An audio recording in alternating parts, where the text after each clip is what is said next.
Allah itu memberikan cahaya kepada kita, hidayah, karena Allah sayang. Allah itu sifatnya Rahman Rahim. Murkanya kecil dibanding rahmatnya. Rahmat sama murka itu gedean rahmat. Kalau murka masih dikira kecil, murkanya mengkafir, rahmatnya begitu besar kepada kita. Apalagi kita umat di akhir zaman yang mempunyai baginda Nabi Muhammad sallallahu.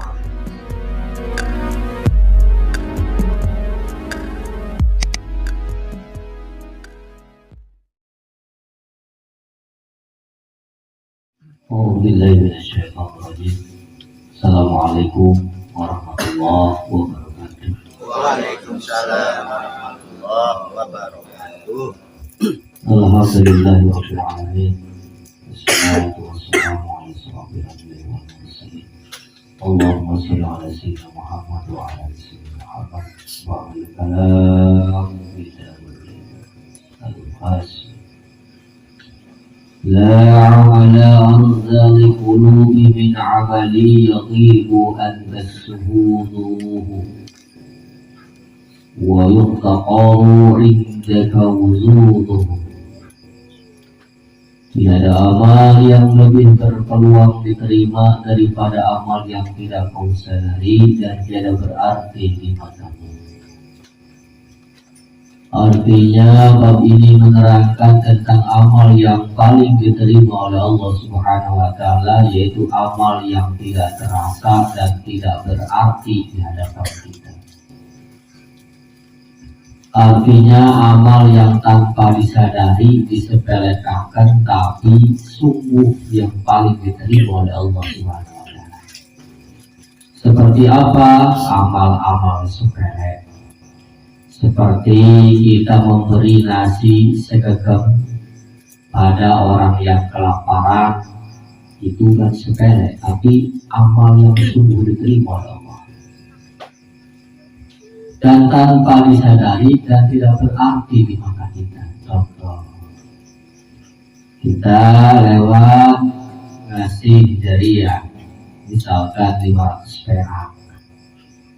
Tanpa disadari bagi kita kecil tak berarti, tapi kadang-kadang si buatan disadari itu kadang paling diterima oleh Allah Subhanahu wa taala dibandingkan amal-amal si gede yang diingat-ingat. Contoh, kita beramal sedekah pada masjid 10 juta, tapi masih diingat-ingat. Ketika tidak punya duit, ingat dulu mau punya duit sedekah 10 juta masih. Dan sekarang mau gak punya duit bisa sedekah, nah itu sama saja amalnya hancur. Tidak jadi kategori tidak diterima. Kalau tidak diterima, kadang-kadang hancur amalnya, artinya gugur. Adapun amal yang paling diterima oleh Allah, la amalu ardil qulubi min amali yajibu an tashuhu. Tidak ada amal yang berpeluang diterima daripada amal yang tidak kau sadari dan tidak berarti di matamu. Ini ayat ini bukan apa, keterangan kita ini jelas nyata. Ini pengalaman saya pribadi. Dulu saya namanya pernah mengalami mati suri. Jadi ketika mati suri itu ditanya, "Man rabbuka?" Ketika ditanya tidak bisa menjawab. Tiba-tiba ada anak kecil yang menjawab, kelihatan saya anak kecil. Nur, cahaya berupa suara anak kecil. Lalu saya bertanya di dalam hati, siapa yang bisa jawab pertanyaan? Katanya, saya amalmu yang tidak pernah kau pikirkan dan pernah kau sadari ketika kau memberi makan kepada anak kecil yang sedang kelaparan. Maka keterangan ini dalam kitab ini nyambung. Jadi amal yang tidak pernah kita ingat-ingat, amal yang tidak pernah kau sadari, kadang diterima, paling diterima oleh Allah Subhanahu wa taala. Makanya ketika kita manusia beramal, ketika manusia berbuat baik, ketika manusia bersedekah, itu bukan karena kita yang mendorong, tetapi hanya salah satu kasih sayang Allah yang digerakkan kepada kita supaya kita masuk dalam kategori selamat dunia dan akhirat. Dan kadang-kadang kita bersombong, kita bisa beramal bersedekah merasa kita yang bersedekah, padahal Allah yang menggerakkan kita supaya bersedekah. Saking apanya? Saking Gusti Allah itu Rahman Rahim supaya kita selamat dunia dan akhirat. Itulah salah satu tanda amal yang paling diterima. Innama auda alaikal warid litakunu bihi alaihi waridan. Datangnya ilham dari Allah kepada kita tak lain agar kita mendatanginya. Artinya ilham di sini yaitu petunjuk atau ilmu berupa cahaya yang datang dari Allah supaya membuat hati lapang dan bersinar dan kita menuju ke dalam yang lurus. Banyak orang yang tanpa disadari ilham itu masuk tanpa disadari. Karena apa? Karena tertutup oleh rasa kemanusiaan kita, dosa-dosa kita. Tetapi berkesan di dalam hati mengajak kita supaya berubah, supaya menuju jalan yang lurus. Kadang-kadang lagi diam sendiri nongol, tiba-tiba hidup kuning aja nggak ada ujungnya. Ini harus ibadah, perbaiki ibadah. Nah, itu namanya ilham, petunjuk yang Allah berikan sirnya lewat diri kita, tapi kita tanpa sadar, tanpa menyadari. Maka akan dilakukan perbuatan baiknya sehari-harinya, ibadahnya diperbaiki, amal solehnya diperbaiki. Itu adalah salah satu tanda Allah mengasihi kita dengan memberikan petunjuk ilmu yang berupa cahaya dan mendorong kita dalam kebagusan, dalam jalan-jalan yang lurus. Tapi jangan sebaliknya. Makanya ketika ada manusia malas untuk beribadah, ketika ada manusia malas untuk segala melakukan kebaikan-kebaikan di dunia, itu tertutup oleh salah satu nafsu yang ada pada dirinya. Dan Allah belum memberikan cahaya hidayah dan hidayah. Ilham ini hidayah. Hidayah itu datangnya tanpa diduga-duga. Hidayah itu datangnya cuma Allah yang memberikan, tidak bisa dipikirkan. Dan datangnya hidayah tidak akan kalah pilih kepada siapapun yang Allah kehendaki. Maka dari itu kita belajar dari paket kitab ini. Intinya yang pertama, beramal solehlah tanpa dipikir-pikir, tanpa disadari, dan tanpa dipunya-punya, dan tanpa pengakuan. Makanya ketika Allah memberikan ilham kepada kita, digerakkannya kita untuk menyaksikan, menjadi penyaksian sesuai kita bersahadat. Aku bersaksi tiada Tuhan selain Allah, dan aku bersaksi bahwa Nabi Muhammad itu utusan Allah. Nah, penyaksiannya yang benar, asal jangan nyaksi dulu. Jadi diamalkan penyaksian itu. Penyaksian menuntut apa? Menuruti mengabulkan hak-haknya Allah. Ketika Allah memerintahkan kita untuk ibadah, berarti kita sedang apa? Memenuhi hak yang jadi kewajiban Gusti. Jangan kebalik. Kita diciptakan di dunia, disuruh ibadah, tetapi memenuhi hak pribadi daripada haknya Allah. Apa itu haknya pribadi? Sholat, pengen ini, pengen itu. Zikir, pengen ini, pengen itu. Itu namanya memenuhi hak pribadi. Sedangkan hak kita mah hanya Allah yang mengurusi. Hak kita mah hanya Allah yang punya. Tugas kita mah memenuhi hak-hak Allah, beribadah kepada Allah. Urusan hak kita biar Allah yang urus. Makanya hidup kita digonjang-ganjing. Makanya hidup kita dibentur-benturkan. Makanya hidup kita diberikan kesusahan, diberikan ujian-ujian. Maksudnya apa? Supaya belajar dewasa dan berpikir. Banyak orang bentuknya dewasa, Banyak orang bentuknya tua-tua, tetapi masih anak-anak. Karena apa? Karena ibadahnya memenuhi hak pribadinya daripada hak-haknya Allah. Maka dari itu, jadikan cahaya ilham petunjuk yang Allah berikan kepada kita jaga, kita manfaatkan, kita jalankan dalam ibadah menuju kebaikan kepada Allah Subhanahu wa Ta'ala. Awrada 'alaikal wa'id liyasta'milaka min yadil abyad wa yuharraka min riqqal ashhar.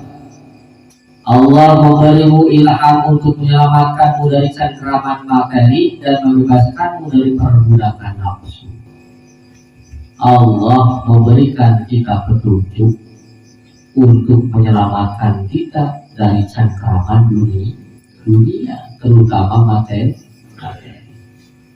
Karena tidak sedikit banyak gara-gara materi, gara-gara dunia bisa membuat kufur, dan sudah kufur pasti kafir.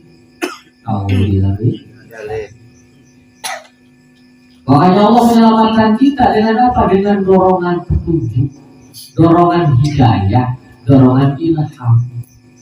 Jadi bukan ilham itu mimpi sudah dapat wangsit. Ilham bukan. Ilham itu petunjuk, cahaya, dorongan hati supaya sadar. Jadi Allah memberi kesadaran tanpa disadari. Kadang-kadang jalannya lewat mana saja. Tiba-tiba lagi duduk melihat burung, begitu ingat sadar tuh. Tiba-tiba melihat bayi malam-malam nangis, berak, dicebokin, main lagi enak tidur, nyebokin. Tiba-tiba lihat bayi, main lagi makan, tiba-tiba nangis, cebokin, sadar tuh. Saya juga lagi kecil begitu, orang tua. Maka dari dia Allah saya akan buka pintu. Nah itu namanya ilham, petunjuk tanpa disadari. Tiba-tiba dari melihat binatang, melihat orang, melihat alam, itu cara-cara hidayah Allah yang diberikan kepada makhluk manusia yang masing-masing sesuai kehendak Allah Subhanahu wa Ta'ala. Makanya ilham itu bukan wangsit. Kadang-kadang ilham semalam mimpi tiga nomor 4 angka, iya, barang masa bagi neraka. Jadi ilham itu betul serupa cahaya. Cahaya apa? Cahaya kesadaran. Allah itu memberikan cahaya kepada kita, hidayah, karena Allah sayang. Allah itu sifatnya Rahman Rahim. Murkanya kecil dibanding rahmatnya. Rahmat sama murka itu dari rahmat. Kalau murka masih gede doang, kecil, murkanya mengkafir, rahmatnya begitu besar kepada kita. Apalagi kita umat di akhir zaman yang mempunyai baginda Nabi Muhammad Sallallahu Alaihi Wasallam. Maka dari itu ngaji itu dipakai, diamalkan dalam kehidupan, dipraktekkan. Jangan seukur didengar, pulang dari sini hilang, nggak dipakai, percuma. Arab 10 komplit kan, Arab 500 bab dan kitabnya, kalau tidak diamalkan mah sami saja bohong. Sama-sama bohong, nyiksa badan sendiri, ngebohongin badan sendiri. Karena Allah memerintahkan kepada kita, amalkan walau satu ayat. Jadi kalau ngaji itu harus ada bekasnya, ngaji itu harus ada buktinya, harus ada perubahan pada diri kita. Karena apa? Didorong dengan doa, didorong dengan izin Allah, didorong dengan kehendak Allah, diberikan hidayah dan hidayah. Hidayah dan hidayah itu lewat mana jalannya? Allah yang berkehendak. Entah itu lagi lewat pengajian, entah itu lagi lewat duduk lagi ngopi, entah itu lewat sambil sholat, entah itu lagi melihat alam, entah itu lagi piknik lihat gunung. Itu hidayah Allah yang berikan bebas. Kita tidak punya, hanya Gusti Allah. Allah memberi kita petunjuk untuk menyelamatkan kita dari cengkraman materi dan membebaskan kita dari perbudakan nafsu. Nah ini yang harus kita pelajari. Terbebas di penjara. Kita ini semuanya di penjara ini. tanpa disadari. Di penjara apa? Di penjara oleh jasmani. Jasmani ini yang memenjarakan kita. Kita tidak bisa berkutik karena ada jasmani. Ruhannya di penjara sama jasmani.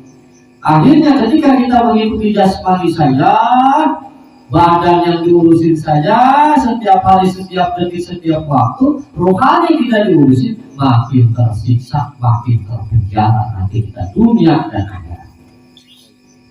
Maka dari itu, lepaskan perbudakan nafsu yang ada pada diri kita.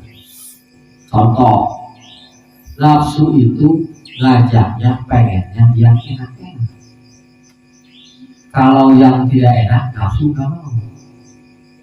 Umur 40 lebih, 50 tahun, umur 50 tahun lebih seharusnya sudah mikir. Jadi bangga, umur 50 lebih masih nonton TV, umur 50 lebih masih ngelayap. Nah karena apa? Karena dia diperbudak oleh nafsu, terpenjara oleh jasmaninya. Ketika orang sudah pindah makomnya ke dalam rohaniah, maka kejasmaniannya akan berkurang. Dia akan timbul sadar tadi dapat ilham hidayah, umur sudah 60. Nah, wis usaha mah sekependak kebe penting masih mangan kecukupan alhamdulillah. Wis abdi akai ibadah bela Gusti Allah. Karena umur sudah 40 tahun sudah wayahna istiqomah. Karena kita nggak tahu 40, 50, 60 mati. Ada jatah tuh 40, 50, 22 tahun, 20 tahun lagi. Ada jatahnya. Istiqomah kita membahas menutupi dosa-dosa yang sudah. Jangan naik umur sudah 60, 70 kelakuan kayak begini. Karena lepis, samata, nongkrong, jalan. Kedelang istri tua medakal. Tiap pinten, subuh-subuh sengaja gawa kopi, nongkrong terbakar, lihat orang lewat, kayawan, pola kencang-kencang. Nah itu. Tapi kita seharusnya berpikir, umur sudah 40 tahun, jadikan kesananya untuk penebusan dosa istiqomah. Jadi kadang-kadang ada umur yang sudah 40 lebih, 60, 50, pasti dulu nonton bola di awal bumi. On TV, sinetron apal film dari prima dari awal sampai akhir. Bola sampai pagi sholat orang, ngaji buatan, masya Allah, mau lebih lagi.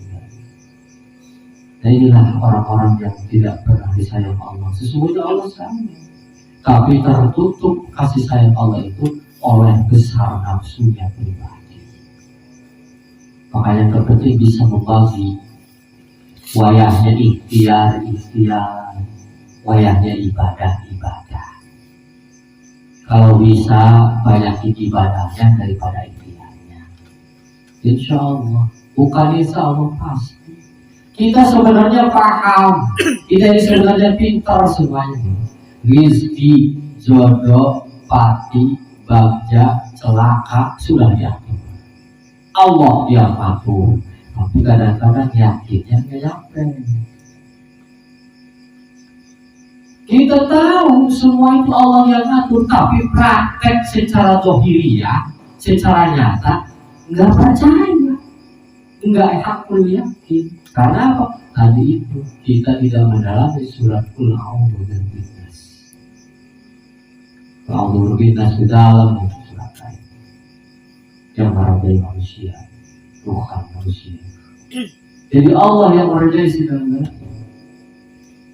Kalau kita ngurusi jasmaninya, diperbaiki jasmaninya kita, dohir dunia yang diperbaiki saja, tidak ada akhirat untuk diperbaiki. Siap-siap saja menanggung kerusakan dunia nanti dan akhirat. Maka dari itu jangan sampai kita menjadi orang-orang yang kufur atas nikmat-nikmat Allah. Allah senantiasa setiap hari, setiap detik memberikan nikmat kepada kita, terutama nikmat hidayah dan hidayah. Makanya pertahankan ketika kita demen arah kebagusan, demen namanya ibadah, pertahankan. jangan sampai tergoda lagi, jangan sampai menginjakkan kesalahan lagi. Kita ini sudah paham, semuanya sudah sadar, dan kadang-kadang kesadarannya tertutup oleh ego nafsu. Contoh, dunia dikejar itu kadang-kadang membuat brengsek kepada kita. Kita mengejar dunia banyak terus, tiba-tiba siap problem, habis dunia bu. Kadang-kadang nangis kita, mohon ampunan kita kepada Allah kan. Digaya mana ini Allah bu, kayak mana? Tiba-tiba begitu lagi. Tapi sudah tahu dunia itu jahat, tapi masih cinta kau kepada dunia. Kau lupakan yang memberi dunia. Itu. Makanya ketika kita punya dunia, jangan sampai kita diperbudak dunia. Jadikan dunia yang diperbudak oleh kita. Biar apa? Biar tenang, nikmat. Kalau kita diperbudak dunia, begini contohnya, kita punya mobil banyak, rumah dong. Itu kalau malam bisa tidur, maka ada si nyolong. Itu dulu dikunci kalau ada yang masuk. Begitu, punya banyak. Tapi kalau rumahnya di alas, itu panggungnya acak-acakan, atapnya bolong, enggak ada bikin gitu. Mau ular yang masuk ke jauh-jauh aja dulu. Beda, itulah hawa dulu. Contoh kecil lagi, ketika bawa sepeda, itu ego kesombongan kita hilang, hilang. Tapi ketika bawa Pajero, disiap pakai motor rumah, pacar, betul masa dia keluar. Ya itulah hawa dunia. Makanya hati-hati ketika Allah memberikan dunia kepada kita, jadikan dunia diperbudak oleh kita. Jangan kebalik, jangan kita yang diperbudak dunia. Punya dunia banyak, perbudak oleh kita. Jadikan dunia ini bekal amalan ibadah kita kepada Allah. Sunakon yang banyak. Jadikan bekal ibadah, bekal sholat. Jadikan bekal kebagusan. Supaya apa? Supaya nambah berkah dunia dan akhirat. Tuh, tentang amal dan tentang ilham yang diberikan kepada kita oleh Allah Subhanahu wa Ta'ala. Awrada alaikal walid liyukhrijaka min sijni wujudika ila qada'is suhud. Allah memberimu ilham untuk keluarkanmu dari penjara wujudmu dan membawamu ke angkasa penyaksianmu. Artinya Allah memberikan petunjuk kepada kita untuk keluarkan kita dari penjara wujud. Apa penjara wujud? Penjara keinginan jasad. Karena apa? Tabiat jasad ini pengennya yang enak-enak. Contoh mata pengennya ngelihat yang cantik, empol mulus, ya. Pengennya ngelihat yang menor-menor, coba lah kau melihat ini sing keriput. Sejam aja ngelihat kotor, gak bakalan tahu. Itulah tabiat. Kalau diajak nonton TV dari sore sampai subuh nonton HP masih kurang. Tapi kalau diajak pengajian, diajak dikira udah 5 watt. Pokoknya udah jurusnya udah pindah-pindah, digajar pakai korek masih aja. Nah itulah tabiat. Makanya manusia tabiat nafsu itu pengennya yang enak. Begitupun dengan kuping. Kuping itu tabiatnya pengennya yang enak. Coba kalau mendengar motor yang terus muring. Nah itulah tabiat nafsu. Begitupun dengan mulut sama. Makanya manusia itu kalau ngobrol kapasitasnya ketahuan dalam kita, dijelaskan. Manusia ngobrol paling benar 10 menit, udah 10 menit lewat ke sana udah ngacak udah. 10 menit kok benar, udah 10 menit lewat ke sana udah ngacak udah. Bohong, kebanyakan bohong ya. Itulah kapasitas manusia. Maka dari itu Allah itu sayang kepada kita. Allah memberikan hidayah kepada kita supaya kita keluar dari genggaman, cengkraman, wujud jasad, wujud nafsu. Bukannya hilang nafsunya, maksudnya sedikit dikurangi volumenya. Kalau untuk hilang nafsu bisa hilang karena masih hidup, tetap ada, tapi sedikit dikurangi dan nafsunya bisa diatur untuk dijadikan jalan menuju kepada Allah Subhanahu wa Ta'ala. Al-anwaru makanal qulubil wal asrar. Cahaya adalah kendaraan hati dan rahasia jiwa. Cahaya itu nur. Nur itu kendaraan hati menuju jiwa. Seperti apa cahaya? Cahaya itu cahaya ilmu, cahaya kebagusan, cahaya hidayah, cahaya petunjuk Allah yang menerangi kalbu hingga sampai ke jiwa untuk menuju kepada Allah Subhanahu wa Ta'ala. Garis besarnya sadar diri. Kamu boleh teman-teman. Garis besarnya mah sadar diri. Makanya nggak usah ikut-ikutan orang lah. Orang torikoh ini, torikoh itu semubang. Kalau torikoh ngacak. Terus kita mah torikoh yang paling dasar dari kekualian yaitu sadar diri. Sadar diri sesadar-sadarnya bahwa kita ini dhaif, bahwa kita ini fakir, bahwa kita ini tidak berdaya dan upaya, hanya kehendak Allah Subhanahu wa Ta'ala. Jadi apa yang kita banggakan? Ilmu banyak, biilmilah punya Allah. Harta banyak, ya goniyo milik Allah. Difadlilah fadil kita punya Allah. Dimanfaatilah manfaat kita dalam punya Allah. Makanya kita tidak daya dan upaya. Dari ibarat kita mah, ilmu kita mah masukin curug ke air laut, tes gitu doang. Gak ada apa-apa. Makanya apa yang kita banggakan? Kita bisa duduk di majelis ilmu ini sudah kehendak Allah. Salah satu kasih sayang Allah, sifat Allah, Rahman Rahim. Jadi zaman sekarang mau aneh-aneh. Makanya ngajinya yang dalam tubuh itu biar apa? Biar hikmat. Karena kebanyakan orang ngajinya nggak hikmat, ilmunya ada, hikmatnya tidak, makanya dicampur. Kuatnya kegedean. Karena apa? Didorong nafsu, kelebutannya tidak ada. Kenapa tidak sadar diri? Mengaku bisa bertemu malaikat, mengaku begini, asli. Ngobrol sama malaikat, nemu sapa bisa lari. Karena apa? Karena tidak hikmat, tidak sadar diri. Kita sudah yang dasar-dasar ilmunya sadar diri. Kalau orang sudah punya ilmu sadar diri, pasti selamat di dunianya, selamat di akhirat. Karena apa? Orang yang sadar diri akan sadar. Ketika dihina orang, dicaci maki orang, dia akan sadar berterima kasih kepada Allah. Karena apa? Sudah diberitahu kekurangan-kekurangannya. Jalannya lewat manusia, tapi hakikatnya Allah yang memberitahu. Jadi jangan marah. Ketika orang melihat kita begitu sudah berarti ada kekurangan kita yang harus kita perbaiki. Kita difitnah begini begitu sudah dilawan sadar diri. Karena apa? Dia marah oleh Allah, digerakkan mulutnya supaya marah-marah. Dan nanti juga kembali kepada Allah. Awalnya di situ, akhirnya dia pasti ke situ. Jadi intinya mah rahmatan lil alamin. Karena itulah ajaran baginda Nabi Muhammad Sallallahu Alaihi Wasallam. Makanya ketika ada orang yang mengajarkan ajaran Allah tidak sesuai rahmatan lil alamin, berarti bukan menurut kepada Rasulullah, tapi menurut kepada nafsu pribadinya. Makanya ngaji di sini mah yang terutama dihajar itu qalbinya, supaya apa? Supaya sadar diri sesadar-sadarnya. Kalau sudah hatinya sadar, kalau sudah hatinya bersih, mau minta apa kepada Allah?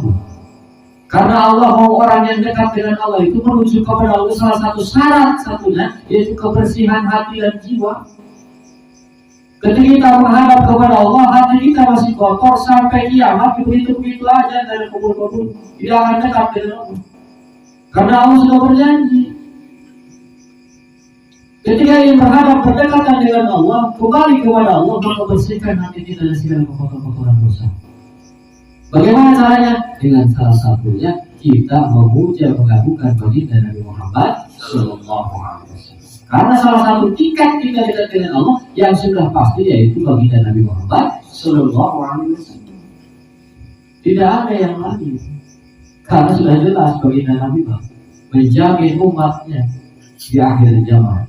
Maka saya bilang sekali lagi, baginda Nabi belum pernah bertemu dengan kita.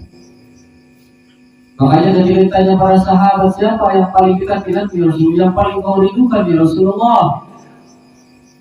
Ada yang paling kurindukan dalam diriku, siapa itu? Di umat di akhir zaman, umat akhir zaman. Kenapa ya Rasul? Aku ini sahabat, engkau sahabatku, beda dengan mereka. Engkau bersamaku setiap hari, engkau bersamaku setiap detik para sahabatku, tetapi umatku di akhir zaman belum pernah melihatku, belum pernah bersamaku, tapi mereka selalu mengagungkan namaku. Nah, makanya itu kelebihannya umat akhir zaman, dijamin oleh Rasulullah SAW.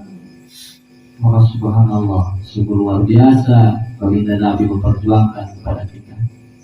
Jadi kita yang diperjuangkan harus bikin bangga ke baginda Nabi. Jangan bikin kecewa ke baginda Nabi. Ajaran ilmu sudah dipelajari, ilmu sholatnya, ilmu puasanya sudah paham masing-masing, tinggal mengamalkan. Tinggal diamalkan sebaik-baiknya di dunia. Untuk apa? Untuk bekal nanti pulang ke akhirat. Jangan tahu tidak diamalkan, itu dosa sama saja. Mudah-mudahan Allah senantiasa selalu melindungi kita dari segala bahaya nafsu, dan insya Allah berikan kita hidayah dan hidayah untuk senantiasa berjalan di atas jalan yang lurus. Amin ya Allah ya Rabbal alamin. Mungkin itu saja pengajian malam ini. Assalamualaikum warahmatullahi wabarakatuh.